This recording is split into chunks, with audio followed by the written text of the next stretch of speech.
Good morning students. 7th standard social science term 3 history unit 1 ல இருந்து நம்ம இந்த first lesson என்ன இருக்குன்றத பார்க்க போறோம். First lesson name என்ன பாத்தீங்கன்னா new religious ideas and movements.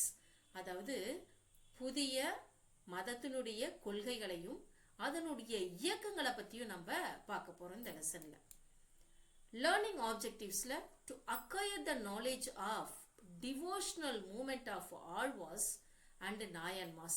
அதாவது இந்த லெசன்ல நம்ம என்ன படிக்க போறோம்னா ஆழ்வார்ஸை பத்தியும் நாயன்மார்ஸை பத்தியும் பார்க்க போறோம். அவங்களுடைய டிவோஷனல் மூமெண்ட்னா பக்தி இயக்கங்கள். அதாவது ஆழ்வார்ஸ்னா விஷ்ணுவை வழிபடுறவங்க ஆழ்வார்ஸ் அப்படின்னு சொல்லுவாங்க. அவங்களுக்கு இங்கிலீஷ்ல வைஷ்ணவைட்ஸ். அதே மாதிரி சிவனை வழிபடுறவங்க Nayanmars.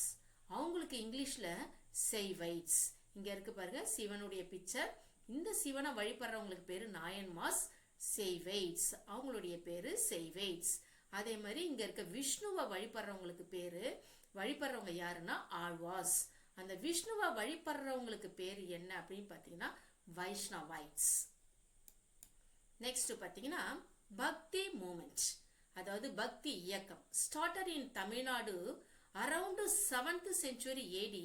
It included reciting the name of the god or goddesses, singing hymns in their praise, wearing religious marks or carrying identity emblems, and undertaking pilgrimages to sacred places associated with deity.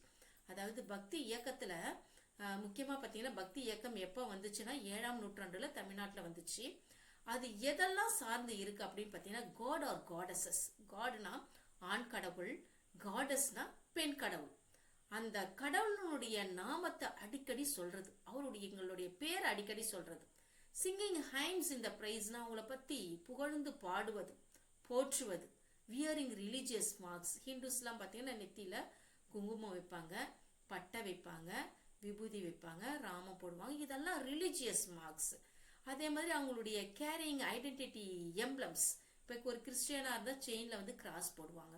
So இந்த மாதிரி ஏதாவது ஒரு எம்ப்ளம்ஸை அவங்க தாங்கி இருப்பாங்க, அவங்க போட்டுக்குவாங்க, அணிஞ்சு கொள்வாங்க அப்படின்னு சொல்றாங்க. அது மட்டும் இல்ல அவங்களுடைய புனித யாத்திரை, அந்த புனித ஸ்தலங்களுக்கு போறது, இது எல்லாமே எதுல வரும் அப்படின்னு பாத்தீங்கன்னா பக்தி மூமெண்ட்ல வரும். நெக்ஸ்ட் பாத்தீங்கன்னா வைஷ்ணவைட் செயின்ட்ஸ், அதாவது விஷ்ணு வழிபடக்கூடிய அந்த முனிவர்கள் எத்தனை பேர் பாத்தீங்கன்னா 12 ஆழ்வார்ஸ் இருக்காங்க.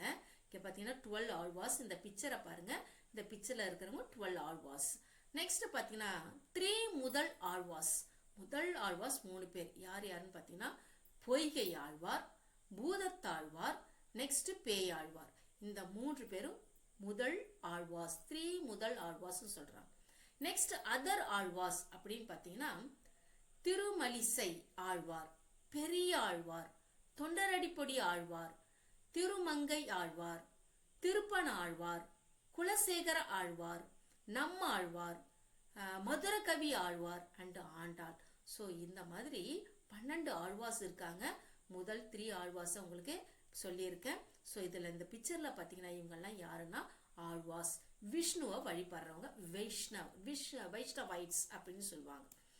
நெக்ஸ்ட் பாத்தீங்கன்னா சிவனை வழிபடுறவங்க செய்வைட்ஸ், செயின்ட்ஸ். 63 நாயன்மார்ஸ். இங்க இருக்க பிக்சரை பாருங்க. இந்த பிக்சர்ல பாத்தீங்கன்னா 63 நாயன்மார்ஸ் கோயில்ல நீங்க பார்க்கலாம்.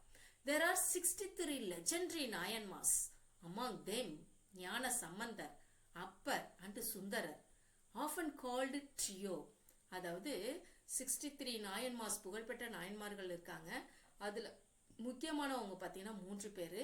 அவங்களுக்கு என்ன சொல்றாங்கன்னா மும்மூர்த்திகள், ட்ரியோ, இங்கிலீஷ்ல ட்ரியோ. யார் யாருன்னா Gnana Sambandar, Appar, Sundarar. Are worshipped as saints through their images in South Indian temple. அதாவது தென்னிந்திய கோயில்கள்ல இந்த 3 பேருடைய ஸ்டாச்சுஸ், இமேஜஸ் வச்சு வழிபடுறாங்க, மக்கள் எல்லாமே வழிபடுறாங்கன்றாங்க. இங்க பாருங்க இந்த 3 பேரு. முதல் ஞான சம்பந்தர், அப்பர், சுந்தரர் அப்படின்னு சொல்றாங்க. நெக்ஸ்ட் பாத்தீங்கன்னா நம்பி ஆண்டார் நம்பி 1000 AD is said to have compiled the songs of all the Nayanmars that form the basis of Tirumurai. The basic Tamil Saivite sacred canon. முக்கியமா என்ன சொல்றாங்கன்னா, நம்பி ஆண்டார் நம்பி 1000 AD அப்படின்னா கிபி 1000 அவர் என்ன பண்றாரு, நாயன்மார்களுடைய எல்லா பாடல்களையும் தொகுத்து ஒரு புத்தகமா வெளியிட்டு இருக்காங்க. அதுக்கு பேரு தான் செய்வைட் சேக்ரட் கெனான். அப்படின்னா சிவனை வழிபடுறவங்களுடைய புனித நூல் அப்படின்னு சொல்றாங்க. It consist of 12 books. அதுல மொத்தம் எத்தனை புக் இருக்குன்னா 12 புக்ஸ் இருக்கு. And 11 of them were assembled by நம்பி. அதுல 11 புக்கு யாரால் தொகுக்கப்பட்டது அப்படின்னு பாத்தீங்கன்னா நம்பி ஆண்டார் நம்பி. இங்க பாருங்க, நம்பி ஆண்டார் நம்பி இருக்காரு. இவர் தான் 11 புக்ஸை வந்து என்ன பண்ணியிருக்காரு, கம்பைல்டு பண்ணியிருக்காரு, அசம்பிள்டு பண்ணியிருக்காரு. அந்த 12th புக் இஸ் சேக்கிழார்ஸ் பெரிய புராணம். இங்க இருக்கிற இவர் யாருன்னு பாத்தீங்கன்னா சேக்கிழார். இவரு 12வது புத்தகமாகிய அந்த பெரிய புராணத்தை இந்த சேக்கிழார் தான் ஜட்ஜியிருக்காரு அப்படின்றாங்க. நெக்ஸ்ட் பாத்தீங்கன்னா ஆதிசங்கரா ஆர் சங்கராச்சாரியார். அதாவது ஆதிசங்கரன்னு சொல்லுவாங்க, அவருக்கு இன்னொரு பேர் பார்த்தீங்கன்னா சங்கராச்சாரியார். AD 700 till 750 AD இவருடைய காலகட்டம். கிபி 700 இருந்து 750. preach the Advaita philosophy. அவர் எந்த தத்துவத்தை போதித்திருக்காருன்னா அத்வைட்டா என்ற ஒரு தத்துவத்தை போதித்திருக்காரு. The essence of this philosophy is the soul unites with the universal soul, that means Brahma, through the attainment of knowledge. இந்த பிக்சரை பாருங்க, கீழே இருக்காங்க. இவர் வந்து ஒரு பக்தியில இருக்கிற மாதிரி இருக்கு, ஒரு மெடிடேஷன்ல இருக்க மாதிரி. அவங்களுடைய ஆன்மாவும் மேல பிரம்மனுடைய பிக்சர் இருக்கு பாரு, அந்த ஆன்மாவோட ஒன்றி போறது. மனிதனுடைய ஆன்மா பிரம்மனுடைய ஆன்மாவோட ஒன்றி போறது. அதை பத்தி அந்த தத்துவத்தை பத்தி எக்ஸ்பிளைன் பண்றதுதான் அத்வைட்டா. நெக்ஸ்ட் பாத்தீங்கன்னா he set up a மாதாஸ் centers of learning and worship.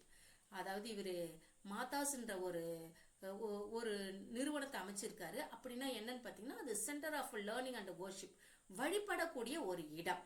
ஓகேவா, படிக்கக்கூடிய, அதை பத்தி லேர்ன் பண்ணக்கூடிய ஒரு இடம். எங்கெல்லாம் இருக்கு அப்படின்னு பாத்தீங்கன்னா Badrinath, Puri, Dwarka and Sringeri. These places have become prominent pilgrim centers today. இப்போ பார்த்தீங்கன்னா இந்த இடமெல்லாம் ஒரு பெரிய ப்ராமினன்ட் பில்கிரிம் சென்டர்ஸ்னா புனித ஸ்தலங்களா மாறிட்டு இருக்கு அப்படிங்கிறாங்க. இங்க பார்த்தீங்கன்னா இந்த பிக்சர்ல ஸ்ரீங்கரி, அது வந்து ஆதிசங்கரருடைய கோயில் இருக்கு. கீழே இருக்கிற இந்த பிக்சர் பார்த்தீங்கன்னா பர்த் பிளேஸ் ஆஃப் காலடி, அதாவது காலடியில தான் இவர் பிறந்திருக்காரு, ஆதிசங்கரர் வந்து பிறந்திருக்காரு. நெக்ஸ்ட் பார்த்தீங்கன்னா இங்க இருக்கு பாருங்க, கேதார்நாத்ல இருக்கக்கூடிய அந்த டெம்பிள் உள்ளார இருக்கக்கூடிய அவருடைய ஸ்டாச்சூஸ், அதாவது ஆதி சங்கராச்சாரியாருடைய ஸ்டாச்சூஸ். இது ரெண்டுமே அவருடைய ஸ்டாச்சூஸ் தான். எங்க இருக்குன்னா கேதார்நாத்ல இருக்கு. நெக்ஸ்ட் பாத்தீங்கன்னா Ramanuja, a 11th century Vaishnava saint, was the most influential thinker of Vaishnavism. அதாவது ரொம்ப ஃபேமஸான ஒரு விஷ்ணுவையே நினைச்சுக்கிட்டு வழிபடக்கூடிய ஒருவர் தான் யாருன்னு பாத்தீங்கன்னா Ramanuja. His philosophy known as விசிஷ்ட வைச்சா, அவருடைய தத்துவம் என்னன்னு பாத்தீங்கன்னா விசிஷ்ட வைச்சான்னு சொல்றாங்க. Ramanuja proclaims that the soul retains its identity even after uniting with Brahma. இவரும் அதே மாதிரி தான் சங்கராச்சாரியார் என்ன சொன்னாரோ அதே தான் ராமானுஜாவும் சொல்லியிருக்காரு. அதாவது நம்மளுடைய ஆத்மா எதோட போய் ஒன்றி இருக்கணும், பிரம்மனோட போய் ஒன்றதுக்கு பேரு தான் இவருடைய பிலாசபியும் சொல்லுது. இங்க பாத்தீங்கன்னா பிரம்மர் மேல படுத்துட்டு இருக்காரு, இவர் அப்படியே பக்தி மூலமா அவருடைய அந்த ஆன்மா சோல் வந்து யாரோட போய் மிங்கிள் ஆகுது, சேருது, யுனைட்ஸ் ஆகுது அப்படின்னு பாத்தீங்கன்னா பிரம்மனுடைய யுனைட்ஸ் ஆகுது. நெக்ஸ்ட் பாத்தீங்கன்னா after a long pilgrimage Ramanuja settled இன் ஸ்ரீரங்கம். ராமானுஜர் வந்து நிறைய புனித ஸ்தலங்களுக்கு போனதுக்கு பிறகு அவர் எங்க போய் செட்டில் ஆனார்னா ஸ்ரீரங்கத்துல போய் செட்டில் ஆயிருக்காரு. இப்ப இங்க பாத்தீங்கன்னா இங்க இருக்கிற அந்த டெம்பிள் வந்து ஸ்ரீரங்கத்துல இருக்கக்கூடிய ஒரு டெம்பிள். அந்த இடத்துலதான் அவரு லாஸ்ட்ல ஃபைனலா செட்டில் ஆயிருக்காரு. He established centers to spread his doctrine of devotion. அவருடைய டிவோஷன் எல்லா இடத்துலயும் பரவி இருக்கு. அதுல முக்கியமா அவர் என்ன சொல்றாங்கன்னா ஸ்ரீ வைஷ்ணவைசம். ஸ்ரீ வைஷ்ணவைசம்னா என்னன்னா to god Vishnu and his concerned Lakshmi. அதாவது கடவுளா வழிபடக்கூடிய விஷ்ணுவையும் லக்ஷ்மி தெய்வத்தையும் ரெண்டுத்தையும் ஒன்னாதான் அவர் ஈக்குவலா தான் பாக்குறாரு. சோ அதுக்கு பேர் தான் ஸ்ரீ வைஷ்ணவைசம். நெக்ஸ்ட் பார்த்தீங்கன்னா இந்த 16th and 17th centuries Vaishnavism spread across India. 17th செஞ்சுரியில் வைஷ்ணவைசம் இந்தியாவுடைய எல்லா பல பகுதிகளில் பரவிடுச்சு. The Vadakalai Vaishnavism originally flourished around Kanchipuram. முக்கியமாக பார்த்தீங்கன்னா which was a popular center for Sanskrit learning. வடக்கலை வந்து ரெண்டு பகுதியாக பிரியுது. அந்த வைஷ்ணவைசம் வந்து ரெண்டு பகுதியாக பிரியுது. ஒன்று வடக்கலை வைஷ்ணவைசம், இன்னொன்று பார்த்தீங்கன்னா தென்கலை வைஷ்ணவைசம். வடக்கலை வைஷ்ணவைசம் எங்கே இருக்குன்னு பார்த்தீங்கன்னா இங்கே இருக்க காஞ்சிபுரம் இருக்கு இல்லையா, அங்கே தான் ரொம்ப ஃபேமஸாக பரவி இருக்கு. எந்த லாங்குவேஜில் அந்த வடக்கலை இருக்கு அப்படின்னு பார்த்தீங்கன்னா அதை பற்றி நம்ம லேர்ன் பண்ணிக்கலாம்னா சான்ஸ்கிரிட் லாங்குவேஜில் தான் நம்ம தெரிஞ்சுக்க முடியும். இன்னொன்று பார்த்தீங்கன்னா தென்கலை. தென்கலை எந்த இடத்துல ரொம்ப ஃபேமஸ்ன்னு பார்த்தீங்கன்னா ஸ்ரீரங்கம். அந்த ஸ்ரீரங்கத்தில் என்ன லாங்குவேஜ் இருக்கு அப்படின்னு பார்த்தீங்கன்னா Tamil language. So Thenkalai Vaishnavism centred on Srirangam. அதனுடைய சென்டர், தென்கலையினுடைய சென்டர் எங்கே இருக்குன்னா ஸ்ரீரங்கத்தில் இருக்கு. நெக்ஸ்ட் பார்த்தீங்கன்னா Vadakalai sect focused on Vedic literature which is written in Sanskrit.